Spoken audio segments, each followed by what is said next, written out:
So I finished my AR15 SPR build, and I'm just going to do a short video on it, all the components that I used, and what I think of the gun. So starting off, I did safety check this gun before the video, but I'll just do it again anyways with the magazine.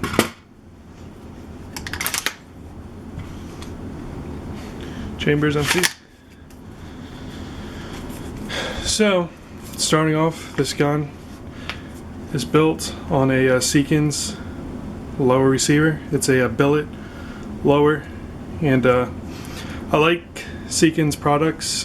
Their lowers are very high quality. The fit and finish is excellent, so that's why I went with this one. Also, I like the looks of this particular lower, and yeah, also, as you can tell, the trigger guard is enlarged, so if you're wearing gloves or something like that, it's a little bit easier for you to get a gloved finger in there.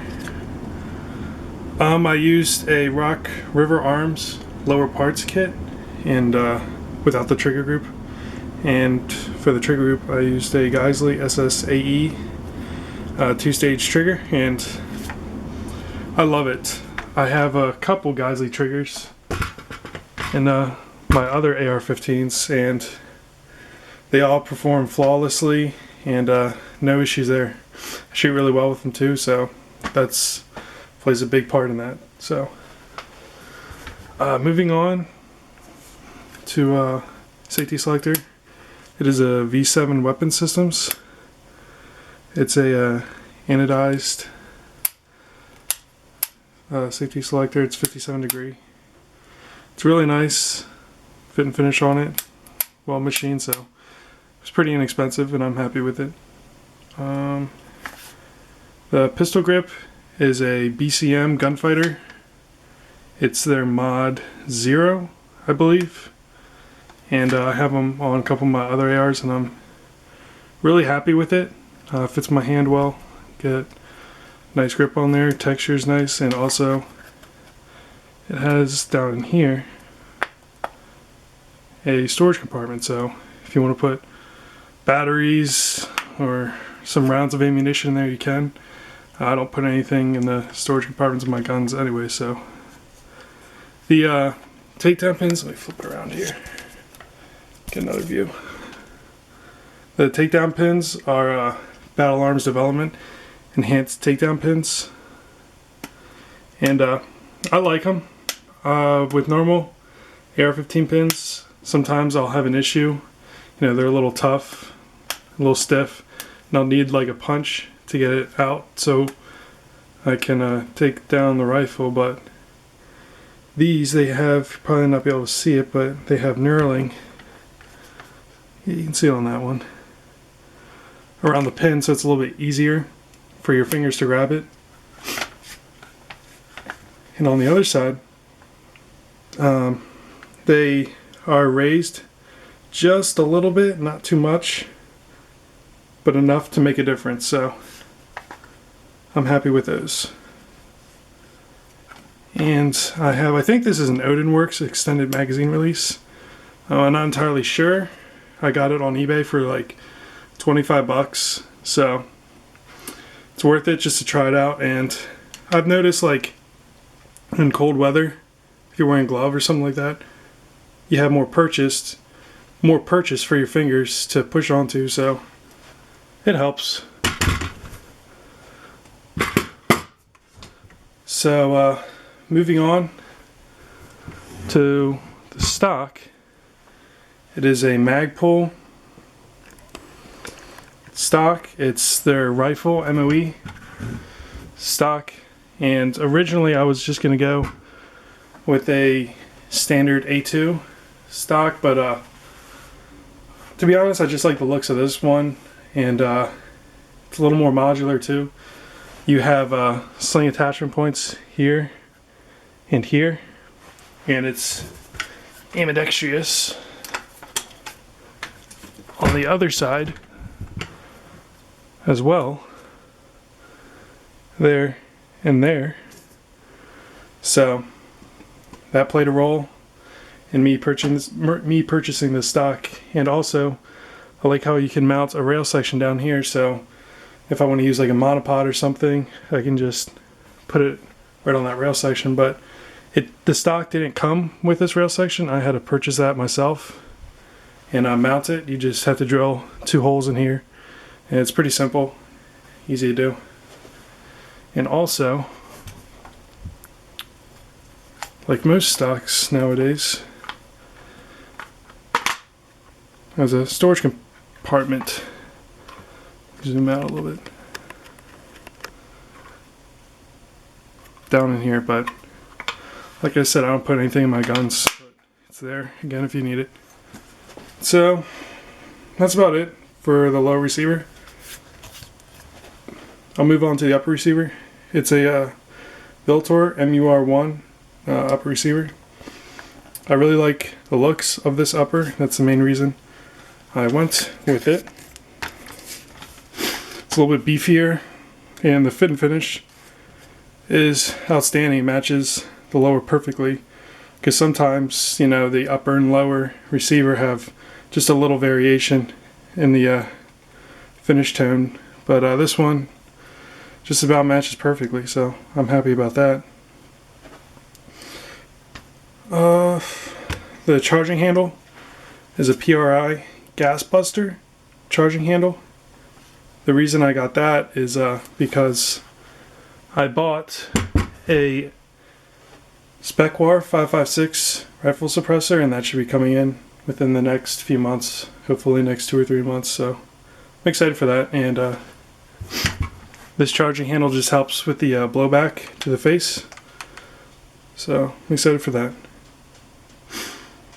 The bolt carrier group is a Mr.Tacticool M16 bolt carrier group, and it's from another build of mine, but I just put it on this one for now until I decide what I want to get for this rifle. I'm looking at a Young Manufacturing, their bolt carrier group, but we'll see.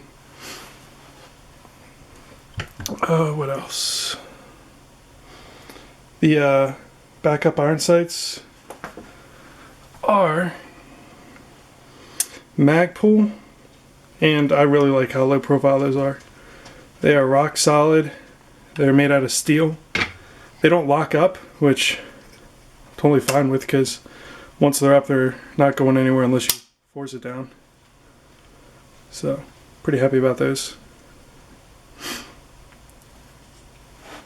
The optic is a Vortex Viper PST. It's a 2.5 to 10 by 32. First focal plane, and it's in mils as opposed to MOA. So I really like this scope.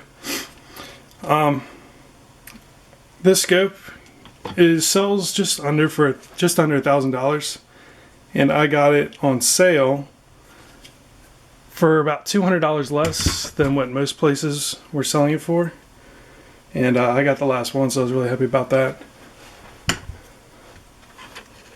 Also on the scope, the clicks are very positive, not mushy, so I'm happy about that. The glass is really clear too. The scope mount is a Mr.Tacticool SPR mount. So as you can see there, it's a quick detach mount. Nothing but positive reviews on this mount, so I decided to go with it, give it a try. I know LaRue makes some high quality stuff, so, and this mount is no exception. And that's important factor in a precision rifle is the mount, because, you know, if there's any play at all, it'll completely throw off your accuracy. So this one's rock solid. Moving on to the barrel, it is a Noveski 18-inch SPR barrel, 1 7 twist, and it is an outstanding barrel. The first time I took it out with American Eagle 223 ammunition, 55 grain, that black box that you get at Walmart, it was shooting about 1/2 inch to 3/4 inch. at 100 yards, so I was ecstatic about that. Wasn't expecting that kind of accuracy. The handguards, as you might be able to tell, are Knight's Armament URX 3.1. It's 13.5 inch rail,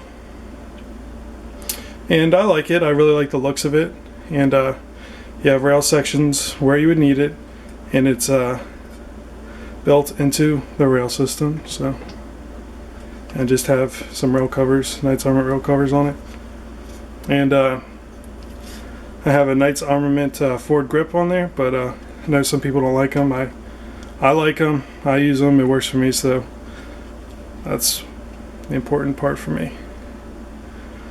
The bipod is just a Harris 6-9, I believe, and the mount, I'll flip it around,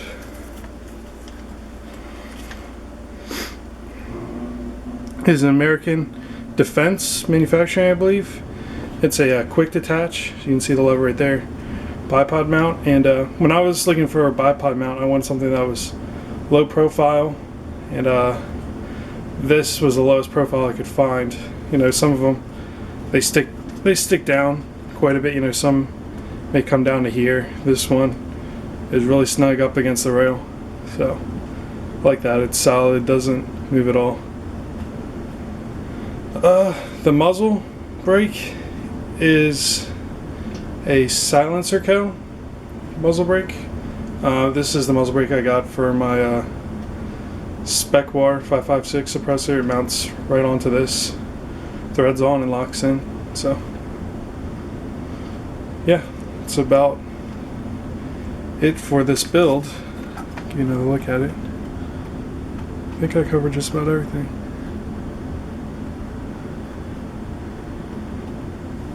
So I'm really happy with it, no complaints. Turned out better than I expected. I normally shoot the American Eagle 55 grain ammunition with it because it's fairly inexpensive, and it's also very accurate with me in this rifle, so I'll just stick to that for now.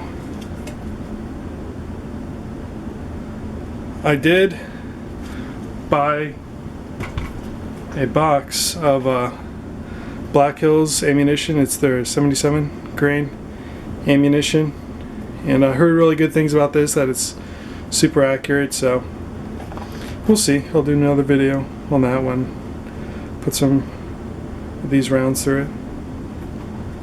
So yeah, that's about it for this rifle. If you have any questions, feel free to send me a message or comment, and thanks for watching.